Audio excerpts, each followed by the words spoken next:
Hello everyone. I'm Name, I'm not sure. and we're gonna present Null Object. So first of all, for the introduction, the Null Object pattern is a design pattern used in object oriented programming to avoid null references and eliminate the need for the explicit null checks.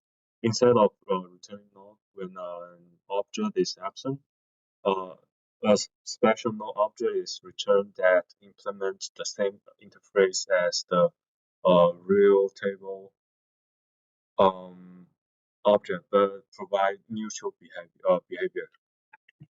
So here's the real world example. So for the logging system, in a logging system, you might have a longer interface and with a log. But when logging is disabled, instead of returning log, the system can return no logger that implement log that, but that does nothing. So yeah, we have another example. So let's think that we're like something like Meta, we're developing Facebook and adding features. So in the case that we want to add a feature where users follow each other back by default, whenever either the users follow each other, we could use our user profile class that we can assume that we have, and then we would probably want to use the null object design pattern given the size of our code base, since we might want to minimize the amount of code added through the reduction of the number of null checks, but we'll come back to this. So for our actual structure of the design pattern, we have a client, the base object, the real object, and the null object. So for the real object and null object, they inherit from the base object, but our client is the one that uses the derived objects that implement the base object. So rather than using the interface, it actually uses the actual implementations. And as for the derived object, it's something that the client uses to perform some operations. And for our client should not need to know whether to use the actual object or the null object.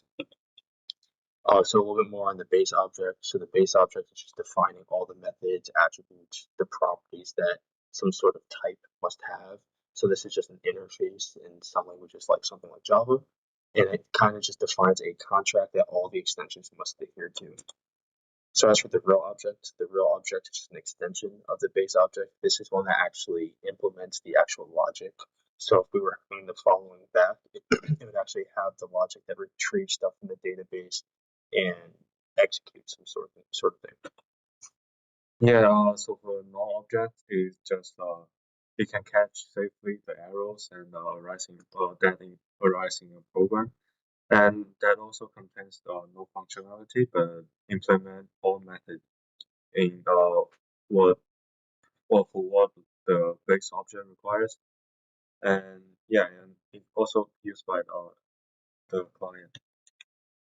So for the consequences, uh, for the good side, it maintains a uniform flow in an application without unhandled errors or disrupted, uh, disrupting it, and also it simplifies the client code. But also it defines default behavior for all objects. But it also got a cons, which is limited the default behavior for undefined objects. Um, and it can add additional overhead due to the object operation and storage. Last but not least, it make classes more unclear. Right. So for actual implementation, this is kind of similar to the UML diagram that we saw previously, but we want to define an interface for the object of some type. We'll call it the type A. So this would be like our base object, and then we're going to have two classes that inherit from this base object, being the real object and null object. In your actual program, these would be more descriptive, but just as an example. So next we would have the real object be actually implemented with some sort of logic that the base object kind of just stubs, and then the null object just defines those same properties from the base object, but if there's something like a method, it would just return some sort of default behavior saying like not available or something of that sort. And then wherever we may use So wherever we have a parameter saying, hey, we're going to use the base object, we can instead use the real object or null object. So it's an example of some pseudocode without the pattern. So for the follow back, we have two profiles, but in order to kind of good practice, check all the profiles previously, we have to do explicit error checks. You can see that this adds, I think, an additional 6 lines of code to our code base. So in the case where we want to minimize our code base, this is kind of gross. So for the actual code with the pattern, we would create an interface for the profile that just kind of stubs saying, hey, we want this follow methodology. And then similar thing, we just have the user profile that we have before, but we just extend the profile and then a null user profile that can be used that instead of us using that null logic. So you can see here in the method void follow back. So rather than us doing what we were doing previously, so rather than the if profile A is null, we can just use the profile because we can assume that profile A or profile B can either be the user profile or the null user profile. And that is all. Thank you.